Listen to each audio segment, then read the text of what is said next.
आज के इस लाइव सेशन में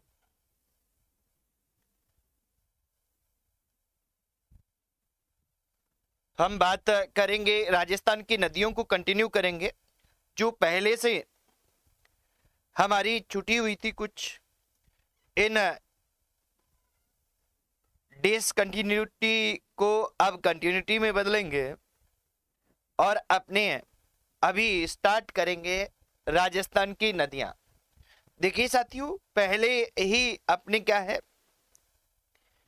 कि अरब सागर की ओर जाने वाली नदियां हैं, उनकी बात पहले हम कर चुके हैं।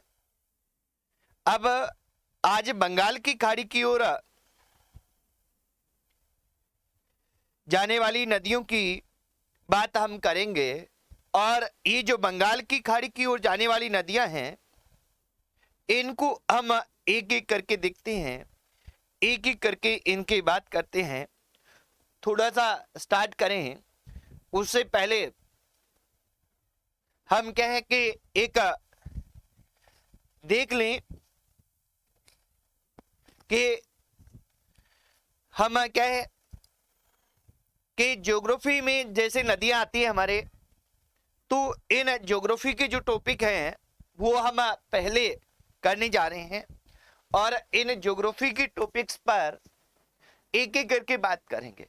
राजस्थान के सभी महत्वपूर्ण टॉपिक्स हैं वो हम लेने जा रहे हैं आप सभी साथियों से, क्योंकि बीच में किसी कारणवश क्या है हमारी क्लास डिसकंटिन्यू हो गई थी और इस डिसकंटिन्यूटी को हम कंटिन्यूटी में बदलेंगे और बदल कर फिर अपने बातचीत प्रारंभ करते हैं। तो आज की क्लास स्टार्ट करते हैं। आप सभी तैयार हो जाएं और अभी अपने आज का जो पहला क्वेश्चन है वो देखने वाले हैं। तो सभी फटाफट से एक बार बंगाल की खाड़ी की नदियों को कौन कौन है, बंगाल की खाड़ी में जाने वाली नदियों को कौन कौन पढ़ के आया है साथी, वो कमेंट कर दें कि कौन कौन पढ़ के आए हैं। जो ये सोचते हैं कि हम सभी उत्तर सही करेंगे, ये सोचने वाले साथी फटाफट से कमेंट कर दें, फिर अपने स्टार्ट करते हैं।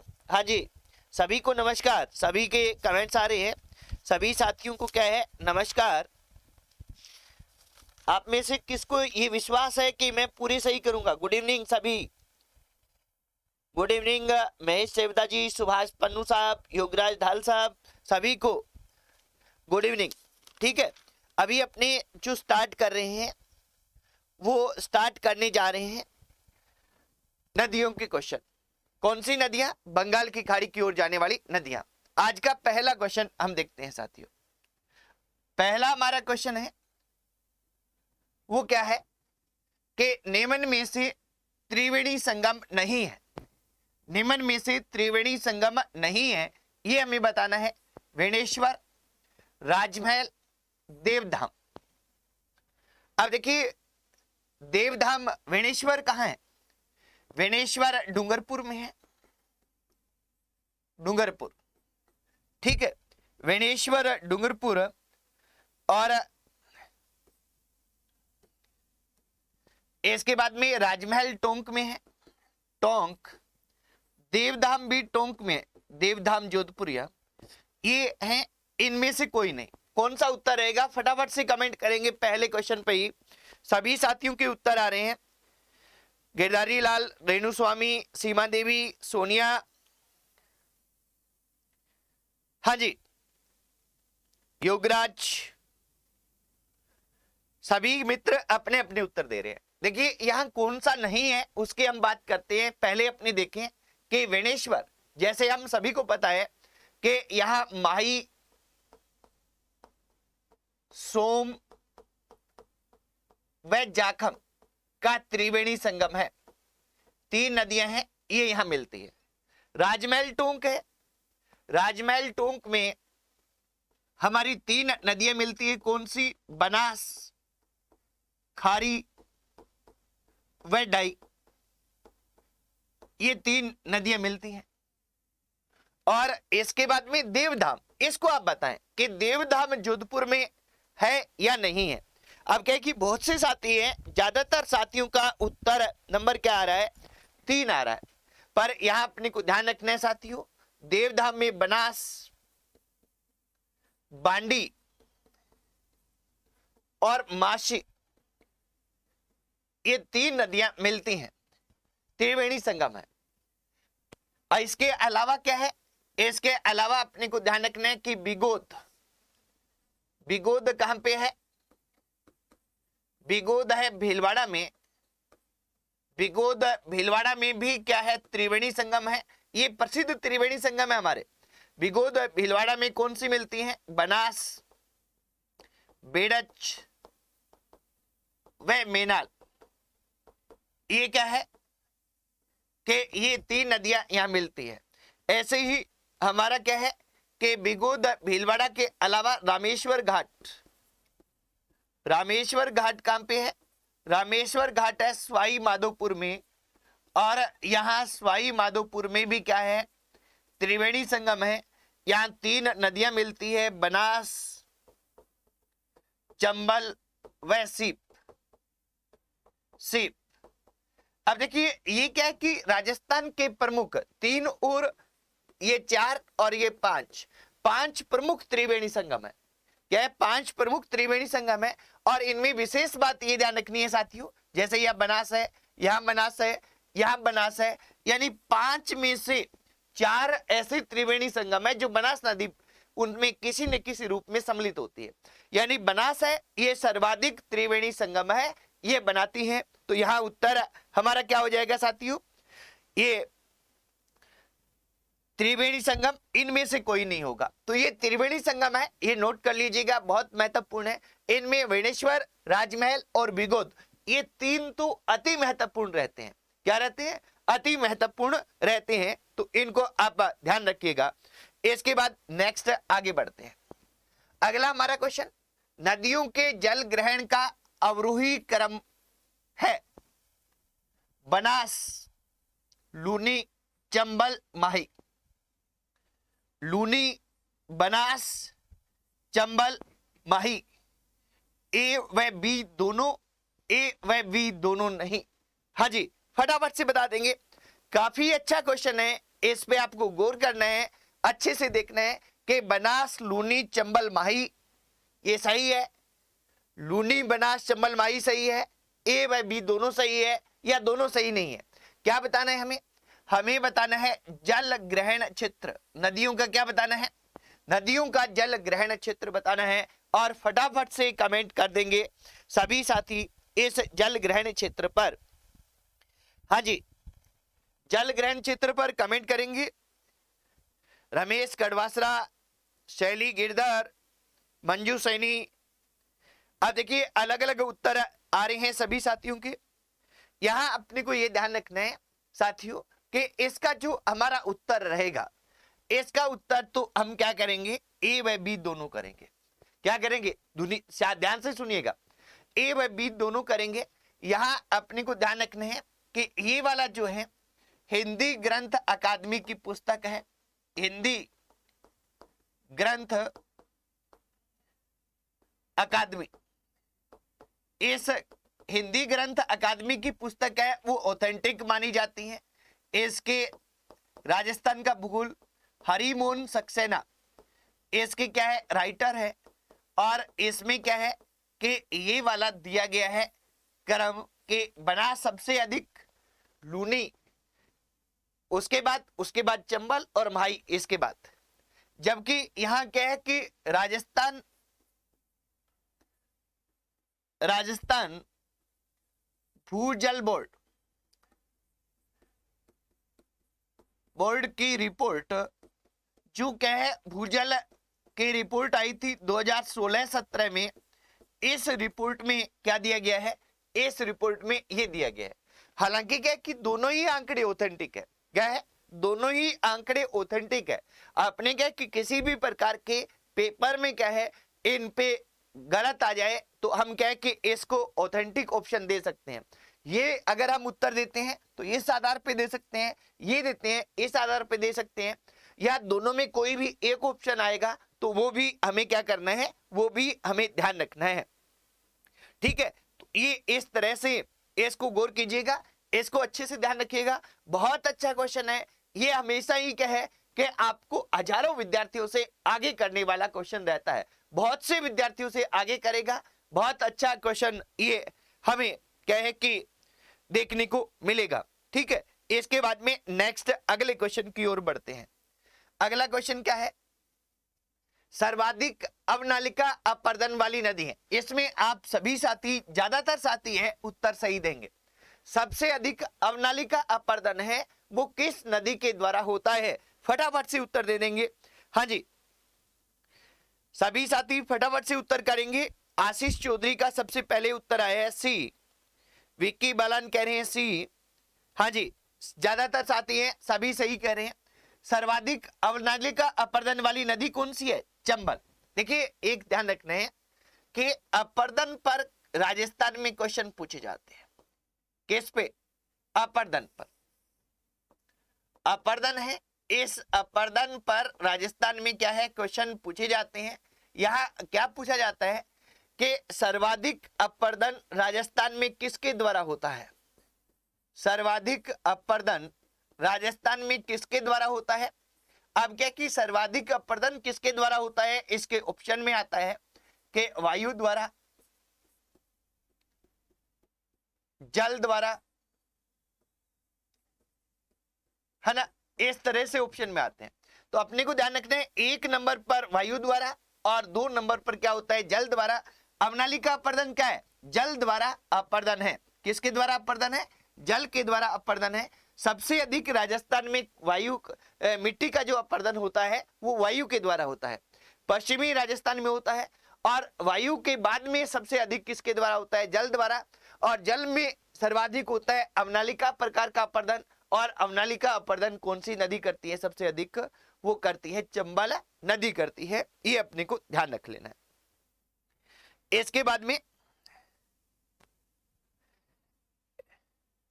नेक्स्ट अगला क्वेश्चन, अगला हमारा क्या है? टोरडी सागर बांध।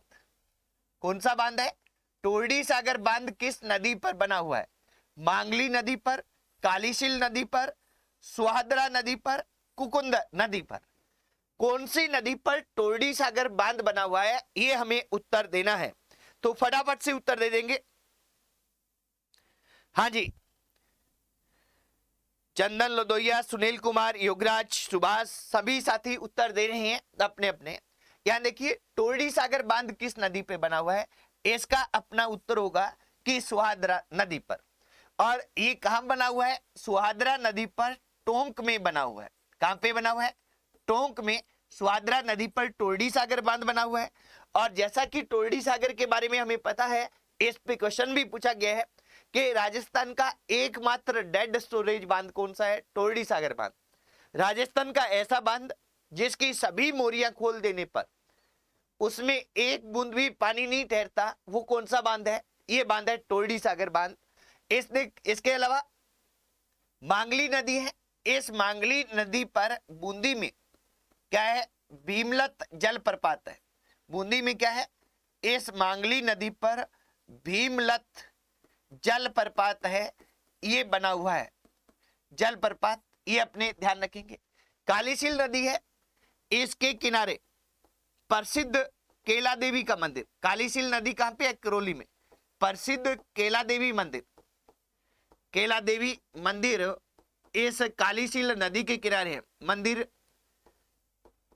इस नदी के किनारे है। और ये केला देवी मंदिर कहाँ है? ये केला देवी मंदिर है, ये वाला, ये है करौली में। ये अपने को पता रहता है, सभी को पता रहता है क्योंकि ये प्रसिद्ध है और यादवों की कुलदेवी है। और विशेषकर यादव में जो जादौन शाखा है, इस जादौन शाखा की ये क्या है? कुलदेवी है केला देवी। कुकुंद नदी है, इस कुकुंद नदी पर भरतपुर में क्या है? कुकुंद नदी पर भरतपुर में कौन सा बांध बना हुआ है? बंद बरेठा, बंद बरेठा बांध है, ये बना हुआ है। बंद बरेठा बांध भरतपुर में कौन सी नदी पे बना हुआ है? कुकुंद नदी पे बना हुआ है। और राजस्थान का प्रसिद्ध पक्षी अभयारण्य कौन सा है? केवलादेव घाना पक्षी अभयारण्य, जो कहां पे है? कि भरतपुर में है। और दूसरा पक्षियों का स्थल है, शरण स्थल है, ये बंद बरेठा है जो भरतपुर में है और कुकुंद नदी के किनारे है। तो इसको आप ध्यान रखेंगे। हाँ जी, इसके बाद में नेक्स्ट अगला क्वेश्चन, ये योगराज ढाल साहब कह रहे हैं कि क्या कह रहे हैं कि मासी नदी पर ही बना हुआ है क्या टोरडी सागर बांध। अपने को ये ध्यान रखना है कि ये किस पे बना हुआ है टोरडी सागर बांध, सहोदरा नदी पर। और सहोदरा नदी है, ये सहायक नदी है किसकी, ये सहायक नदी है, नदी किसकी है, मासी नदी की सहायक नदी है। मासी क्या है, ये तो मुख्य नदी है, मुख्य नदी। और इसकी मासी की जो सहायक नदी है ये क्या है, सहोदरा। और इस सहोदरा पर बना हुआ है कौन सा, टोरडी सागर बांध बना हुआ है, ये अपने को ध्यान रखना है। इसके बाद में नेक्स्ट अगला क्वेश्चन, अगला हमारा क्या है कि निम्न में से किस जिले में से चंबल नदी नहीं गुजरती है। आपको बताना है कि कौन से जिले में से चंबल नदी है वो नहीं गुजरती। ऑप्शन आपके सामने है, फटाफट से उत्तर दे देंगे सभी साथी। हाँ जी, कौन सी नदी क्या है कि सॉरी, चंबल नदी कौन से जिले में से नहीं बहती ये बताने आए। कौन से जिले से नहीं गुजरती, चित्तौड़गढ़ गुजरती है, कोटा गुजरती है, झालावाड़ यहां से नहीं गुजरती और धौलपुर से गुजरती है। तो नहीं गुजरती वो हमारा उत्तर है, वो क्या है कि झालावाड़। देखिए ये ध्यान रखना है कि जो चंबल नदी है, चंबल नदी, ये चंबल नदी राजस्थान के 6 जिलों से गुजरती है, 6 जिलों से गुजरती है। और ये 6 जिले कौन से हैं, सबसे पहले हम बात करें तो चित्तौड़गढ़ आता है। कौन सा आता है, चित्तौड़गढ़। इसके बाद में कौन सा आता है, चित्तौड़गढ़ के बाद में दूसरा आता है कोटा। कोटा के बाद में ये गुजरती है बूंदी से, बूंदी के बाद ये गुजरती है सवाई माधोपुर से, सवाई माधोपुर। सवाई माधोपुर के बाद ये गुजरती है करौली से, करौली। और करौली के बाद ये गुजरती है धौलपुर से। तो ये क्वेश्चन भी क्या पूछा गया है कि कौन से में से नहीं गुजरती, तो इन 6 के अलावा जो भी होगा वो हमारा उत्तर रहेगा। और जैसे हमें साथियों पता है कि राजस्थान में सर्वाधिक जिलों से गुजरने वाली नदियां कौन सी है, 3 है। सर्वाधिक जिलों से गुजरने वाली नदियां हैं 3, कौन सी, चंबल, बनास और लूनी। चंबल, बनास, लूनी है, ये सर्वाधिक जिलों से गुजरती है। कितने कितने जिलों से गुजरती है, 6 जिलों से गुजरती है, ये अपने को ध्यान रखना है। जैसे चंबल के हमने लिखे वैसे ही बनास को आप देख सकते हैं। बनास कहां से चलती है, राजसमंद, राजसमंद के बाद चित्तौड़गढ़, चित्तौड़गढ़ के बाद भीलवाड़ा, भीलवाड़ा के बाद अजमेर, अजमेर के बाद टोंक और टोंक के बाद में सवाई माधोपुर। ये 6 जिलों से कौन सी गुजरती है, इन 6 जिलों से गुजरने वाली नदी है वो कौन सी है, इन 6 जिलों से गुजरने वाली नदी है ये बनास है। ऐसे ही लूनी कहां से चलती है, अजमेर, अजमेर से चलती है। अजमेर के बाद में ये नागौर में जाती है, नागौर के बाद कुछ थोड़ा सा भाग इसका पाली में बहता है, पाली के बाद ये जोधपुर जाती है और जोधपुर के बाद ये बाड़मेर जाती हैं और बाड़मेर के बाद ये जालोर जाती हैं और फिर जालोर से ये कच्छ के रण की ओर यानी गुजरात में चली जाती है। तो ये 3 नदियां ऐसी है जो सबसे अधिक जिलों में से बहती है। और ये जिले कौन से हैं, 6 जिले हैं। इसके बाद में आप देखिए घनश्याम बीरट साहब कह रहे हैं आपके अनुसार रीट कब हो सकती है, मेरे अनुसार नहीं होगी घनश्याम साहब। रीट 23 तो 24 जुलाई को फिक्स है, इसमें क्या हो सकती है क्या नहीं हो सकती, इसमें तो कुछ है ही नहीं, क्योंकि ये क्या है 23-24 जुलाई को फिक्स कर रखा है, तो 23-24 जुलाई को होनी है। हाँ जी, इसके बाद में नेक्स्ट, निम्नलिखित में से कौन सा जोड़ा सही सुमेलित नहीं है, क्या बताना है, सही सुमेलित नहीं है वो बताना है। क्या है, एक तो हमने मुख्य नदी दी है और इसकी सहायक नदी। देखिए ये क्वेश्चन है, ये कहीं ना कहीं कोई न कोई प्रतियोगी परीक्षा में पूछे गए हैं, ये अपने को ध्यान रखना है। तो फटाफट से बता देंगे। बनास है, बनास ढूंढ, माही मेनाल, लूनी जोजड़ी, साबरमती वेत्रक, कौन सा सही नहीं है ये बताना है हमें। जल्दी से कमेंट कर देंगे साथी लोग। हाँ जी, कलवंत चीमा साहब कह रहे हैं 2। बिल्कुल, देखिए बनास है, इसकी सहायक नदी ढूंढ है, जोजड़ी लूनी की है, वेत्रक साबरमती की है, मेनाल है, ये किसकी सहायक नदी है? ये बनास की सहायक नदी है। किसकी सहायक नदी है? बनास की सहायक नदी है, न कि ये माही की सहायक नदी है। तो यहाँ क्या है, सुमेलित नहीं है, ये हमें बताना है। तो सुमेलित कौन सा नहीं है? 2 नंबर नहीं है, ये हमें पता होना चाहिए। हाँ जी, आप लगभग साथियों के क्या है उत्तर बिल्कुल सही आ रहे हैं। सभी साथियों के उत्तर क्या आ रहे हैं? सही आ रहे हैं। अब ये क्वेश्चन को ध्यान से पढ़िएगा और ध्यान से पढ़कर और इसका अच्छे से आपको उत्तर देना है साथियों। और ये क्या देना है कि तीनों प्रकार का अपवाह तंत्र किस जिले में देखने को मिलता है? तीनों प्रकार का अपवाह तंत्र किस जिले में देखने को मिलता है? तीनों प्रकार का मतलब क्या है? हनुमानगढ़, जोधपुर, अजमेर, कोटा। तीनों प्रकार का मतलब क्या है कि ये 3 प्रकार कौन से हैं? 3 प्रकार अपवाह तंत्र के। अब देखिए 3 प्रकार है अपवाह तंत्र के, ये कौन सा है? एक तो कौन सा? अरब सागर की ओर जल ले जाने वाली नदियां, अरब सागर के ओर जल ले जाने वाली नदियां हैं।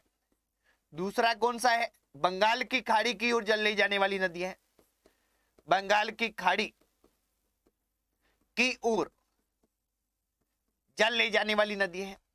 और तीसरा आंतरिक प्रवाह प्रणाली वाली नदियां, आंतरिक प्रवाह प्रणाली वाली नदियां हैं। तो यहाँ ये तीनों प्रकार का प्रवाह है, ये हमें किस जिले में देखने को मिलता है ये हमें बताना है। शीला बिबान, सीमा देवी, आशीष चौधरी, परवीन गुरु, इंदु कस्बा, सुनील कुमार, ब्रिजलाल, साफल्यम, सत्यनारायण, सुमन भाकर सभी उत्तर दे रहे हैं। यहां देखिए अपना उत्तर क्या रहेगा? अजमेर। क्या रहेगा? अजमेर। देखिए हनुमानगढ़, हनुमानगढ़ में कौन सी नदी बहती है? घग्गर नदी एक ही बहती है। किस प्रकार का अपवाह तंत्र है? यहाँ आंतरिक प्रवाह प्रणाली यहाँ है। बाकी अरब सागर की ओर जल ले जाने वाली नदी और बंगाल की खाड़ी की वाली नहीं है। जोधपुर है, जोधपुर में क्या है? आंतरिक प्रवाह प्रणाली की छोटी नदी यहाँ मिलती है, यानी छोटी नदियां यहाँ पाई जाती हैं। तो आंतरिक प्रवाह प्रणाली प्लस यहाँ जल किधर जा रहा है? अरब सागर की ओर जा रहा है, तो अरब सागर ये 2 मिलती है। अजमेर है, अजमेर में लूनी है, ये किधर जा रही है? अरब सागर की ओर, अरब सागर की ओर जल लेके जा रही है। और वैसे ही हम देखते हैं कि मेंथा है, रूपनगढ़ है, रूपनगढ़ वो क्या है? आंतरिक प्रवाह प्रणाली की नदी है, आंतरिक प्रवाह प्रणाली की नदी है। ऐसे ही खारी है, डाई है, ये क्या है? बंगाल की खाड़ी की ओर जल ले जाने वाली नदी है, बंगाल की खाड़ी की ओर जल ले जाने वाली नदी है। ये सभी प्रकार की है। कोटा है, यहाँ बंगाल की खाड़ी की ओर जल ले जाने वाली नदियां मिलती हैं, बंगाल की खाड़ी की ओर जल ले जाने वाली नदियां हैं, ये कोटा में मिलती है। तो तीनों प्रकार का अपवाह तंत्र है, ये हमारे एक जिले में मिलता है। कौन से? अजमेर जिले में मिलता है। ये अपने को ध्यान रख लेना है। आप साथियों के ज्यादातर के उत्तर क्या है? यहाँ सही आया। इसके बाद में नेक्स्ट अगला क्वेश्चन, अगला हमारा ध्यान से पढ़िएगा फिर उत्तर दीजिएगा कि निम्न में से किस बांध से 8 लिफ्ट नहरें निकाली गई है? कोटा बैराज, जवाहर सागर बांध, गांधी सागर बांध, राणा प्रताप सागर बांध। किस बांध से क्या है, क्या निकाला गया है? किस बांध से 8 लिफ्ट नहरें निकाली गई हैं, ये हमें बताना है। फटाफट से उत्तर दे देंगे मित्र लोग। महेंद्र कुमार, चंदन लदोइया, अनीता कुमारी, गोवर्धन खोकर। महेंद्र कुमार का उत्तर परवीन गुरु, रूपा शर्मा, योगराज, आशीष चौधरी, माही विश्वकर्मा, सभी साथियों के उत्तर आ रहे हैं। थोड़ी स्पीड बढ़ गई है उत्तर आने की। यहाँ देखिए किस बांध से 8 लिफ्ट नहरें निकाली गई हैं, ये अपने को ध्यान रखना है। कोटा बैराज से। कोटा बैराज है, ये क्या है, एक सिंचाई बांध है। कौन सा बांध है, ये सिंचाई बांध है या विद्युत उत्पादन है, ये नहीं होता। और इससे क्या है, 8 लिफ्ट नहरें निकाली गई हैं।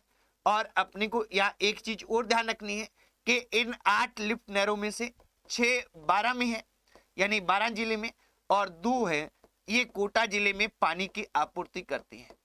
कोटा में जवाहर सागर बांध कहां पे है, ये कोटा बैराज कोटा में है, ये कोटा में है। और गांधी सागर बांध ये मध्य प्रदेश में है।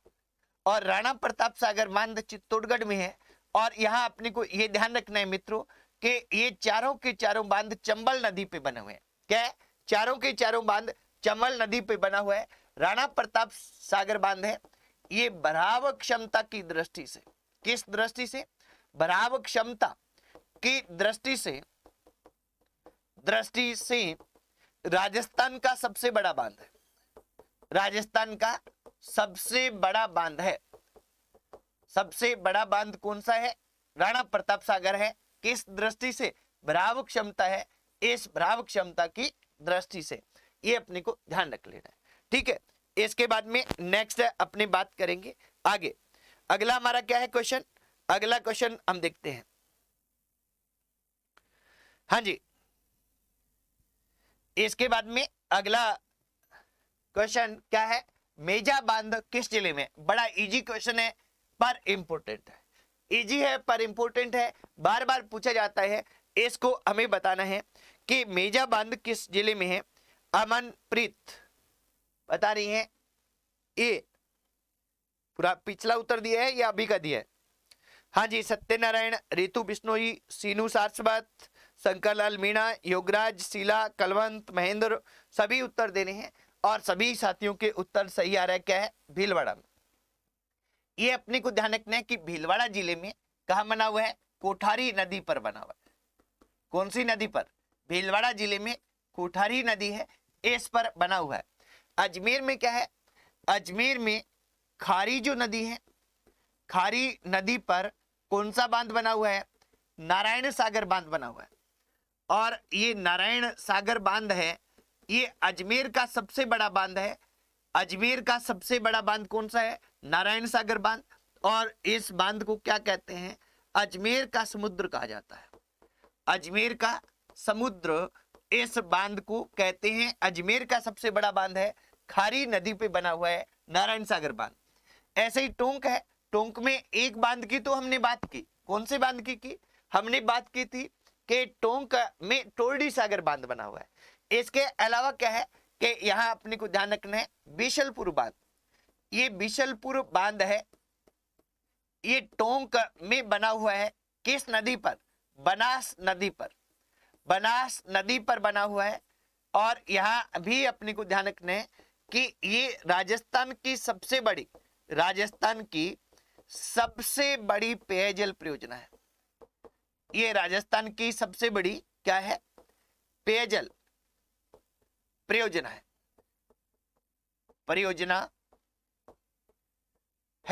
ये अपने को ध्यान रखना है, कौन सा, बिशलपुर परियोजना। सवाई माधोपुर बांध है, सॉरी सवाई माधोपुर जिला है, इस में बनास नदी पर, कौन सी नदी पर, बनास नदी पर, इस जिले में कौन सा बांध बना हुआ है, सवाई माधोपुर में ईसरदा बांध बना हुआ है। ईसरदा बांध है, ये बना हुआ है। और भीलवाड़ा में अपनी बात कर ली, कोठारी नदी पर कौन सा बांध बना हुआ है, मेजा बांध। और इस मेजा बांध के चारों ओर एक पार्क विकसित किया गया है। इसको आरएस प्री में पूछा गया था। इस पार्क का नाम क्या है, ग्रीन माउंट पार्क है। इसके चारों ओर विकसित किया गया है, ये अपने को ध्यान रखना है साथियों। नेक्स्ट अगला क्वेश्चन, अगला क्या है, रामगढ़ बांध किस नदी पे बना हुआ है। रामगढ़ बांध किस नदी पे बना हुआ है, बाणगंगा, पार्वती, बेड़च, खारी। हाँ जी, रामगढ़ बांध किस नदी पे बना हुआ है, फटाफट से बता देंगे। अमनप्रीत ने सबसे पहले उत्तर दिया है सी, बेड़च। और साथी लोग फटाफट से कमेंट करेंगे, सभी साथी फटाफट से कमेंट कर देंगे। हाँ जी,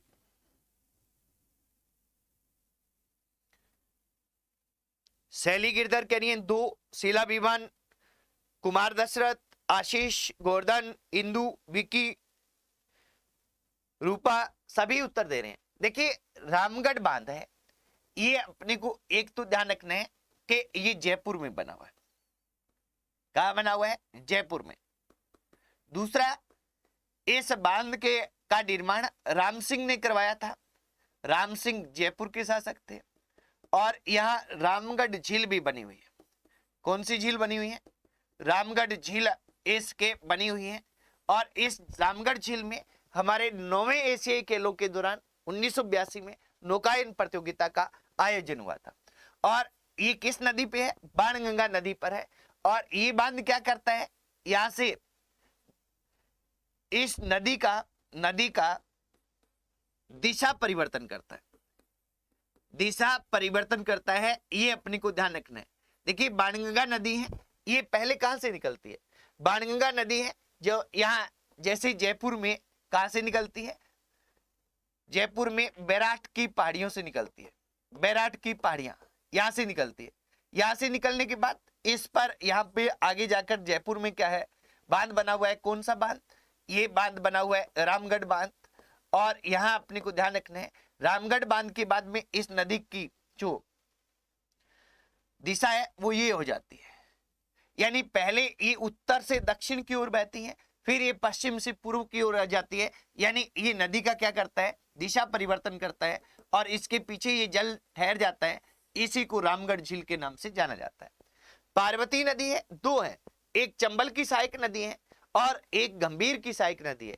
अपने को यहां ध्यान रखना है कि पार्वती नदी जो गंभीर की सहायक नदी है, इस पर पार्वती बांध बना हुआ है। कौन सा बांध? पार्वती बांध। और ये कहां पे बना हुआ है? पार्वती बांध है, ये धौलपुर में बना हुआ है। कहां पे बना हुआ है? धौलपुर में बना हुआ है। ये अपने ध्यान रखेंगे। बेड़च है, इस बेड़च नदी पर गोसुंडा बांध बना हुआ है। कौन सा? गोसुंडा बांध है, ये बना है। और ये गोसुंडा बांध कहां पे बना है? गोसुंडा बांध बना है चित्तौड़गढ़ में। चित्तौड़गढ़ में एक गांव है, जिस गांव का नाम क्या है? अप्पावास गांव। इस अप्पावास गांव में, चित्तौड़गढ़ जिले के अप्पावास गांव है, इसमें क्या है? गोसुंडा बांध बना हुआ है। खारी नदी है, इस पे हमने बात कर ली कि इस पे नारायण सागर बांध बना हुआ है। और इसका हमने पिछले क्वेश्चन में लिख लिया कि ये नारायण सागर बांध है, ये अजमेर में बना हुआ है। अजमेर का सबसे बड़ा बांध है और इसे अजमेर का क्या कहते हैं? अजमेर का समुद्र है, ये इसको कहा जाता है। ये अपने को ध्यान रखना है। ये कुमार दशरथ कहते हैं रूढ़ित नदी, अर्जुन की गंगा, ये बाणगंगा को कहते हैं। बिल्कुल कहते हैं, निश्चित तौर पर ये क्या है कि इसको कहा जाता है। तो यहाँ साथियों अपने को ये ध्यान रखना है कि अपने क्या है कि बंगाल की खाड़ी की ओर जाने वाली नदियों की बात कर रहे हैं। कल है आपको आंतरिक प्रवाह प्रणाली की नदियां पढ़ के आनी है। क्या पढ़ के आना है? आंतरिक प्रवाह प्रणाली की नदियां कल आपको पढ़ के आनी है। और यहाँ एक विशेष बात अपने को ध्यान रखनी है, वो ये ध्यान रखनी है कि पहले टॉपिक को पढ़ के आइए, फिर यहाँ कीजिए। और इसके बाद में जैसे अपने इसकी व्याख्या करते हैं, व्याख्या करने के बाद ये जो पूरी PDF है इस पैनल की, ये आपको हमारे टेलीग्राम चैनल पर उपलब्ध करवा दी जाएगी। और टेलीग्राम चैनल पर भी प्रतिदिन क्या है? टेस्ट होते हैं आपके। किसके? राजस्थान जीके के, साइकोलॉजी के, इंडियन हिस्ट्री के। तो आप उसे ज्वाइन करें ताकि PDF भी मिले, आपको वहां नोट्स भी बहुत से मिलेंगे। और आपको क्या है कि वहां भी प्रतिदिन टेस्ट देने से निश्चित तौर पर फायदा होगा, ऐसा हमारा मानना है। आज की क्लास में इतना ही साथियों, कल फिर मिलते हैं। जय हिंद, वंदे मातरम।